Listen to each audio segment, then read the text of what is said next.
That was a beautiful anthem.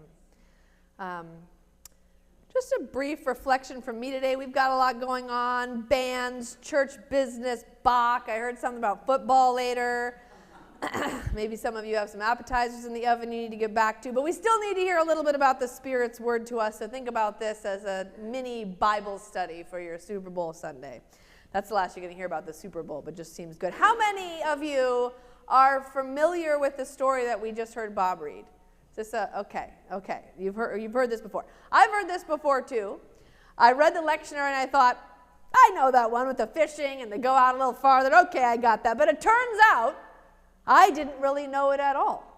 Sometimes I think, oh yeah, that. And then it turns out there's much more to know. I learned a ton about it this week, and I can't wait to share with you because you're already sitting there. So I'm going to just get you excited about all this stuff. So this is the calling of the disciples, right, in the Gospel of Luke. And I've never realized this, but when I was doing some research this week, a biblical scholar I read pointed out that this story differs in some important ways from the call stories in the other Gospels, namely because in his words, it has a lot more context. I also learned this week that the word context comes from the Latin root for weave and together, to weave together. It's how the various layers of any situation weave together. That seemed worth the walk in the woods to me. I don't know about you. That's just an extra little tidbit. Back to the call stories. So you've got Luke, and then in Matthew and Mark, when Jesus calls the disciples, he just seems to be walking down the road, and he sees some guys, and he's like, hey, follow me, and then they do, right? Does that ring true for those of you that have read? Right? It seems totally random.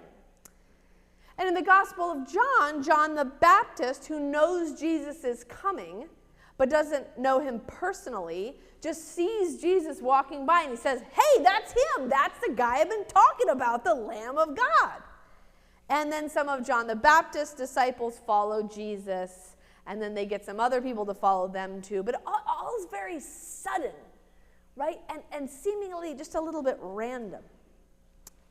But what I realized for the first time this week with the help of Arland Hultgren, Professor Emeritus of New Testament at Luther Seminary, Minnesota. That's a good Lutheran name, Arland Hultgren. What Hultgren points out is that in Luke, this situation is not subtle at all. And that's because, primarily, Jesus and Simon Peter already know each other when this happens. I don't know why this was news to me, but it's news to me. I never really thought about it or realized before. Maybe you remember, any of you were here last week, that little bit where Jesus got thrown out of his hometown for threatening to share his gifts with the foreigners. Anybody was there for that? Okay, yeah, that happened. Right after that, according to Luke, Jesus left. He went down to Capernaum, another town by the Sea of Galilee, and he started teaching people in the synagogue there and healing people. And then was the incident where he went to Simon Peter's house to heal Simon Peter's mother-in-law who was ill. And Jesus seems to have dined there or maybe stayed there for a little while. It's hard to tell, right? So when Jesus comes to the seaside later in the story and borrows Simon Peter's boat as a platform from which to teach the people, it's because they already know each other. Which answers the questions I've already had, like nobody seems to get upset or notice when Jesus just takes their boat. But it's because he was their friend. He was their house guest. And when Jesus tells Simon Peter to push his boat out a little farther, and Peter says, Master, we've already been at it all night. Read the room. That master, that's a title of respect that indicates Peter already considered himself to be a student of Jesus. And so they had this relationship that was developing over time, not instantaneously. And so the question this passage presents, which is a little bit different than the other Gospels, seems to be, will Peter become a disciple of Jesus, a true follower rather than a passive learner? So it's about a change or a development in his life rather than just a random, complete, instantaneous transformation. And of course, in light of the miracle of the abundant bone-sinking fish haul, the answer is yes, Simon Peter is going to become a disciple of Jesus. In fact, in just a few short sentences, Simon Peter goes through the whole arc of what we might expect from a newly called prophet in the Old Testament, right? First, resistance. I don't want to put my nets back in. And then grudging obedience, but I guess I'll do it if you say. And then a miracle, and then a resultant statement of unworthiness. Go away from me, for I am a sinner. And finally, acceptance, right? That we see in Jeremiah, we see in Isaiah, we see in all these different prophets. Simon Peter's master, you'll notice by the end of the passage, becomes Lord, a development in his understanding of Jesus' identity, but also of his own relationship to Jesus. And all of this makes some amount of sense if you know a little bit about Luke. Luke's gospel is profoundly relational, right? In its beginning, you recall, it positions John the Baptist not as a thought leader who precedes Jesus, but as Jesus' cousin, right? It draws them even closer into relationship as it tells the story of their births, something that already exists and grows into the expression of their calling. So it's all very emergent, it's all very contextual, woven together.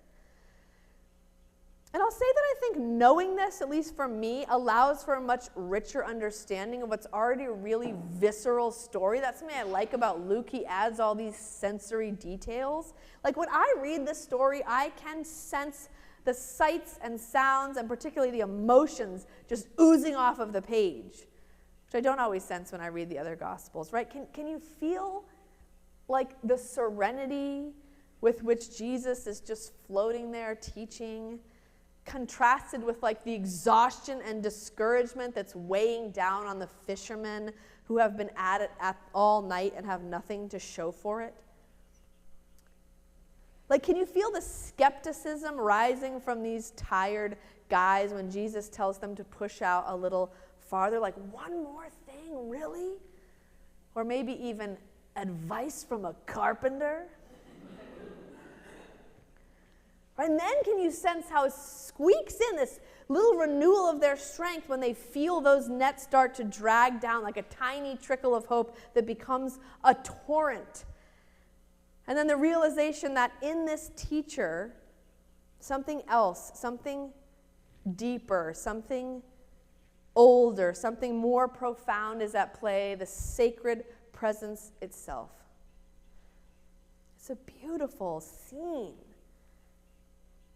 And hopefully, when we read it and see it and feel it, and we understand the context, we can extract some wisdom from it that helps us in our journey today, whatever that is. I think if I were to take a stab at that, I think part of the wisdom of this story is that as Christians, we're meant to live out our calling. We all have a calling. We're meant to live out that calling in the context of relationships, in a community. You know, many theologians have noted over time, you cannot really be a Christian by yourself.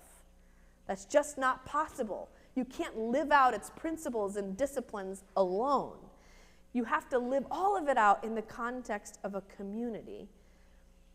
And I think we really see this playing out in this story, right? Simon Peter's call grows out of leaning into a relationship that he already has.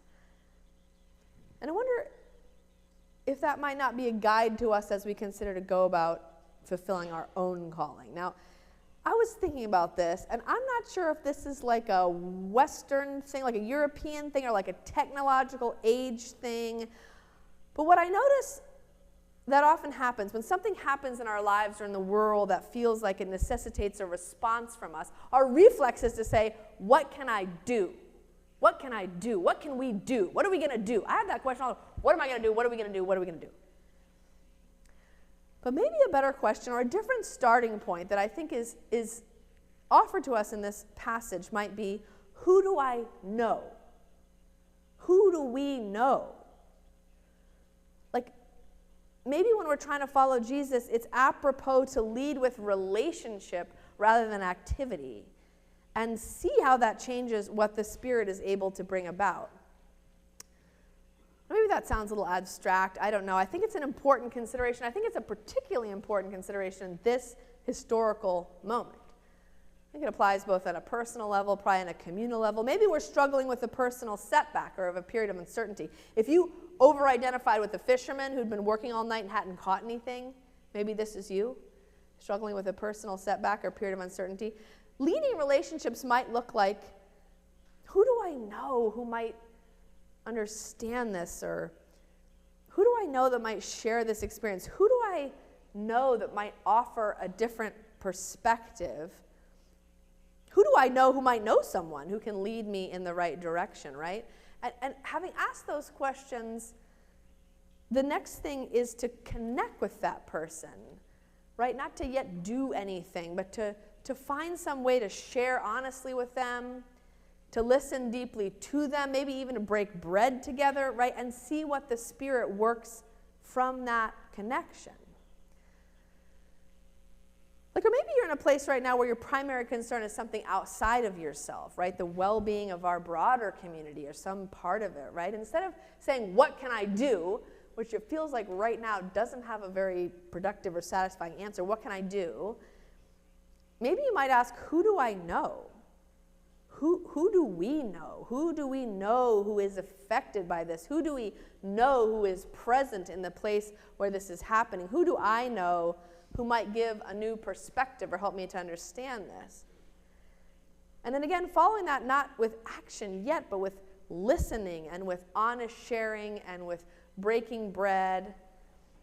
Just kind of see what comes up from that. See how trust begins. See how the Spirit is at work to lead you, to lead us in light of these relationships. Because, I do think this is often how we grow in discipleship, how we stumble into our calling by deepening our relationship with God, with Christ, but also deepening our relationships with those around us in whom Christ is present, right? There's a way in which a focus on tasks can necessarily lead itself to structure and rigidity, whereas a focus on a relationship has endless potential for growth and change. And I should say I have a growing sense that this may be a critical strategy in the days ahead for us as a community. It's just such an uncertain and painful time for a lot of us. And thinking about what we should do might get us kind of all tied up inside, but thinking about who we know or want to know or who we can break bread and connect with might be the beginning of building networks that help us respond to the events of this time, and to build networks of care and coordination and courage and action, even as we deepen our connection to the divine through our prayers and our work of contemplation. I think that will be an important step to lean into that work of relationship. But before you do that, I know if that sounds super exciting to you, I should mention one warning that goes along with this invitation, which is that leaning into relationships often leads us into new territory. Relationships rarely follow a predictable course in the same way tasks do. Another insight from biblical scholarship is that the word used in this story for deep water, push out farther into deep water, that word bathos has connections to the Hebrew word for the primordial sea, the kind of sea of chaos from which God drew creation. Remember that one? So there's a sense here that what Jesus is asking Simon Peter to do is to go out farther into the chaos, go out farther into the unknown, trust that by leaning into his relationship with Jesus, he can go out a little bit farther and there learn to fill his nets with this unexpected abundance. And I think, maybe we too find that when we learn to trust and when we lean on relationships and when we build communities and networks, it naturally means that we're asked to go beyond our comfort zone into the deep water, which might be chaotic, but also is what allows us to be free to bring forth a catch of blessings, so much that we can only reap them together. So that's the invitation that I heard today in this familiar, not familiar story from Luke, and I just offer it to you with the hope that you might be able to consider this wisdom for your own life and consider your calling and how you are invited to be leaning into that in this time. So I ask for God's blessing on these words, the God who created, redeemed, and sustained us always. Amen.